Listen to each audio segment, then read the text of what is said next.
जब हम पैदा होते हैं और उसके बाद जो चीजें हमारे साथ होती हैं वो डिसाइड करता है कि हमारा लाइफ के बारे में आउटलुक क्या बनता है। मैं ब्लड टेस्ट की बात करूं तो ब्लड टेस्ट के बारे में हमारी धारणा ये है कि जब तक हम बीमार नहीं तो हमें ब्लड टेस्ट की जरूरत नहीं। इस चक्कर में जो प्रिवेंटिव हेल्थ चेकअप है वो कभी ढंग से होता ही नहीं। आज की इस वीडियो में हम लोग बात करने वाले हैं कि कैसे हमने एक फैटी लीवर के केस को डील किया और उनकी धारणा भी ये थी मुझे कुछ अजीब सा फील तो हो नहीं रहा तो कुछ सब तो ठीक ही होगा। और एक और चीज थी इनकी डाइट में, इनकी सप्लीमेंटेशन रूटीन में, वो ये क्या था कि जो मल्टीविटामिन था वो ये सालों साल से खा रहे थे। वी ऑल्सो डिस्कस कि मल्टीविटामिन से आपको फैटी लीवर कैसे हो सकता है और अगर फैटी लीवर जब होता है तो हम उसको ठीक कैसे करते हैं, क्योंकि फैटी लीवर का भी कोई अप्रूव्ड मेडिसिनल या कोई मेडिसिन नहीं है। जो भी हम करते हैं वो डाइट, ट्रेनिंग, सप्लीमेंटेशन से ही करते हैं। There are no medicine approved for fatty liver as such. लेकिन before we start the video, अगर आप में से किसी को पेट का इशू है, IBS है, IBD है, घर पे किसी को टाइप 2 डायबिटीज है, फैटी लीवर है और for natural body building and fat loss, this is number to contact. Fatty liver की बात करने से पहले बात करते हैं मल्टीविटामिन की।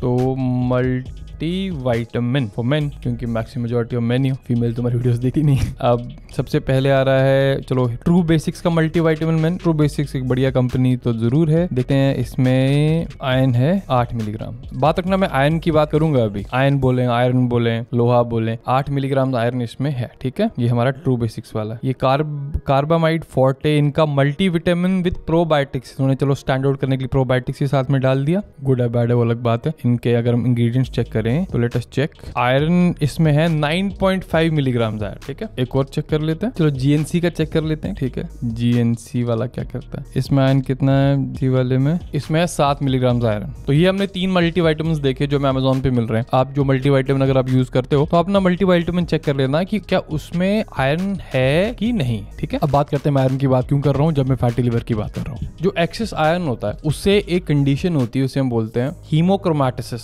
मतलब आयरन ओवरलोड। और ये क्या है, इसका और नॉन अल्कोहलिक फैटी लिवर का एक बड़ा ही जबरदस्त रिलेशनशिप है। अभी भी पूरी तरह एस्टैब्लिश नहीं है, लेकिन साइंटिफिक कम्युनिटी में ये बहुत अभी तक जो लिटरेचर हमारे पास आ रहा है कि अच्छा खासा इंडिकेशन है कि भाई इसका कुछ ना कुछ रिलेशनशिप तो है ही है। और एक की मैकेनिज्म जो बताया जाता है कि जिसकी वजह से ये हो सकता है वो क्या होता है, जैसे जो हाई आयरन लेवल्स होते हैं, ये कुछ चीजें होती हैं, उसे बोलते हैं हम रिएक्टिव ऑक्सीजन स्पीशीज। नाम इंपॉर्टेंट नहीं है, मतलब मान के चलिए ये एक ऐसी चीज है जो कि हमारे लीवर में स्ट्रेस प्रोड्यूस करती है। हायर आयरन लेवल्स, कम आयरन लेवल्स वो भी करेगा, हायर आयरन लेवल्स वो भी करेगा, और ये लीवर सेल्स डैमेज कर सकता है, इन्फ्लेमेशन प्रोड्यूस कर सकता है। और ये इससे जो NAFLD है, non alcoholic fatty liver disease है, ये बिल्कुल हो सकता है। ठीक है, तो इसके लिए जो आपका मल्टीविटामिन वाला पार्ट है, अगर आप यूज भी करते हैं तो उसको सोच समझ के टाइम ड्यूरेशन में यूज करें। और अगर आप काफी टाइम से यूज कर रहे हैं तो मैं डेफिनेटली बोलूंगा अपने आयरन लेवल जो है वो चेक कर लें। ठीक है, अब बात आती है नॉन अल्कोहलिक फैटी लिवर की।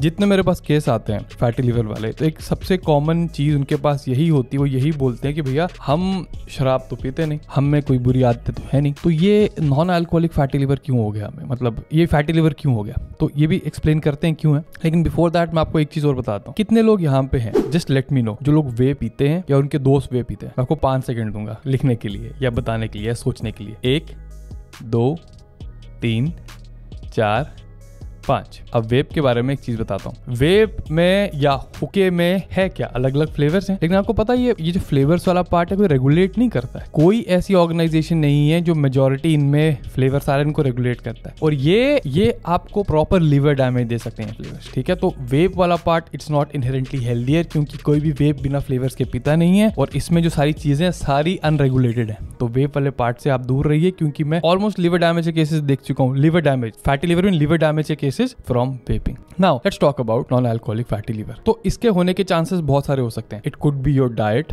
इट कुड बी अगर आप रेगुलरली बाहर खाते हैं, ठीक है, वो एक फैक्टर कंट्रीब्यूट कर सकता है, स्ट्रेस कंट्रीब्यूट कर सकता है, जेनेटिक्स कंट्रीब्यूट कर सकता है, या फिर यू नेवर नो कि किसकी वजह से हो जाए। इसके लिए जैसे हमने स्टार्टिंग में बात की ब्लड टेस्ट के बारे में, इट्स वेरी इंपॉर्टेंट कि हम सारे लोग ब्लड टेस्ट साल में एक बारी जरूर कराएं। साल में एक बारी कराएंगे तो 2-3 साल में एटलीस्ट आपका डर खत्म हो जाएगा कि भाई कुछ चेंज हुआ तो ब्लड टेस्ट करा लेना चाहिए। हमें तो मैक्सिमम डर ही लगता रहता था कि भाई पता नहीं क्या हो जाएगा, फैटी लिवर में क्या निकल जाएगा, क्या प्रॉब्लम निकल जाएगी, ठीक है। तो अब जो ये मेरे क्लाइंट इनके पास आया, इनको फैटी लिवर का इशू था। अब देखो फैटी लिवर और there is something called NaSH also. जो NaSH होता है कि वो होता है नॉन अल्कोहलिक स्टेटोहेपेटाइटिस, और ये aggressive form of non alcoholic fatty liver disease है। तो इसके लिए जो इमेजिंग वाला पार्ट है, MRI वाला पार्ट है, वो तब भी आपको बता सकता है कि क्या चीज है। तो एक सिंपल रूल क्या रहता है, आपने अपना LFT कराया और आपको वेरिएबल्स थोड़े ऊपर लगे काफी टाइम से, हर कुछ टाइम काम करने के बाद भी आपको लग रहा है कि वेरिएबल्स नीचे नहीं आ रहे हैं, it's better to get some form of imaging done. So consult a doctor about this, क्योंकि ये फॉर्म जो होती है फैटी लिवर की, दिस इज डेंजरस, ठीक है।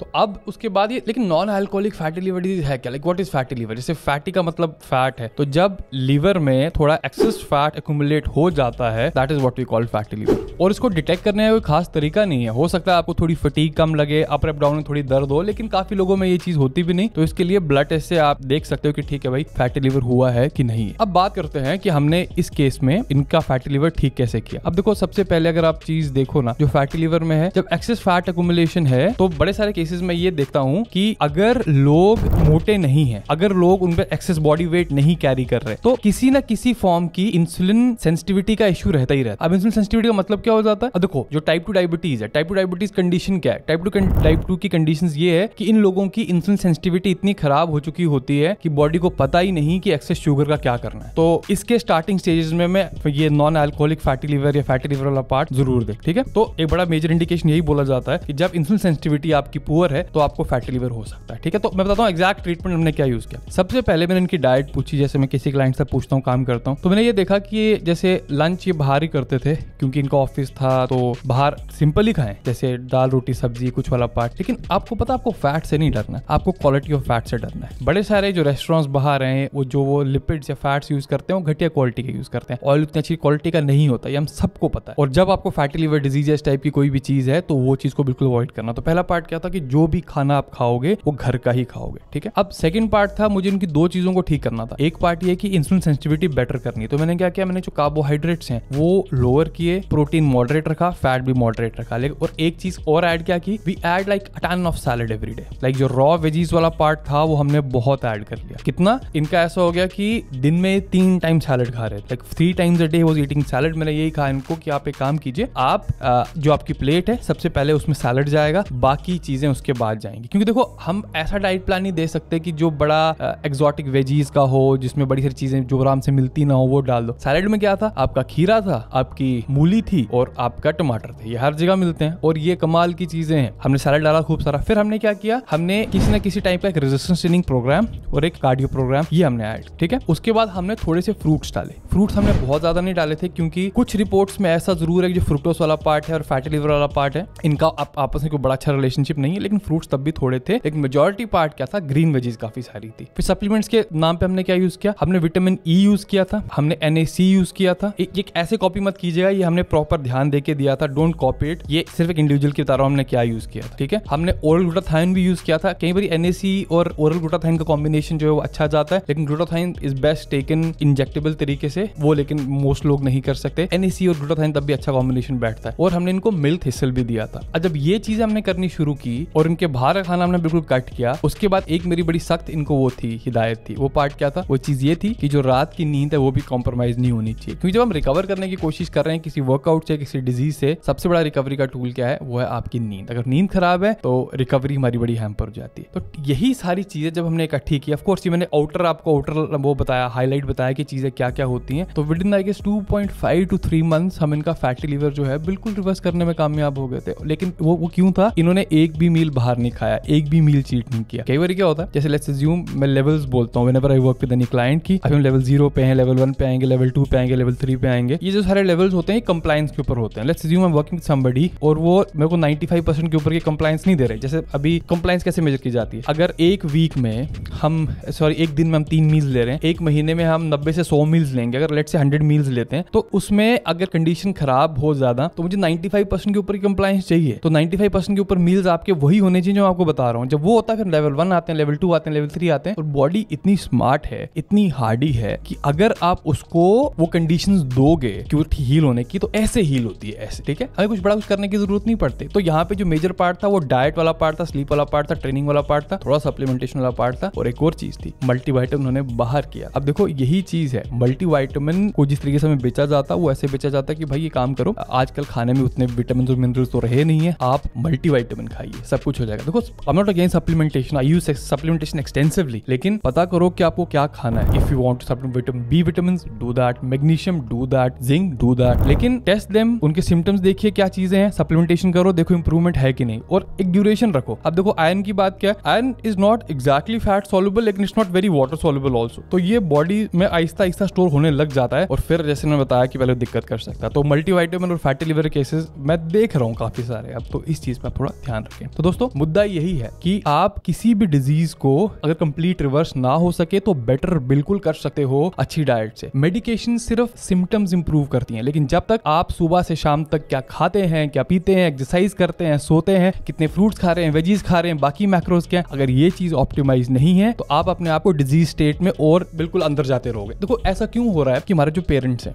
या बड़े सारे सीनियर सिटीजन हैं, जैसे ही वो एज होती जाती है उनका मेडिकेशन का कैबिनेट बढ़ता जाता है। नो वे टू लिव, क्योंकि उनकी डाइट ऑप्टिमाइज ही नहीं है फॉर देयर कंडीशन। जैसे हम लोग 50 साल पहले खा रहे थे हम वैसे नहीं खा सकते, क्योंकि लाइफ हैज ड्रास्टिकली चेंज्ड। सो जब भी कोई आपको ये आर्गुमेंट दे कि हमारे जो दादा हैं, हमारे जो परदादा हैं वो इसी तरीके से खा रहे थे, कोई चीजें पच रही थी तो हमें पचनी चाहिए, ये टाइम उनके टाइम पे नहीं था, ये चीजें उनके टाइम पे नहीं थी। तो modern problems requires modern solutions, जो कि कॉम्बिनेशन होता है as old wisdom and some new age stuff. तो I hope this video is worth your time. I'll see you next time. Till then, bye bye.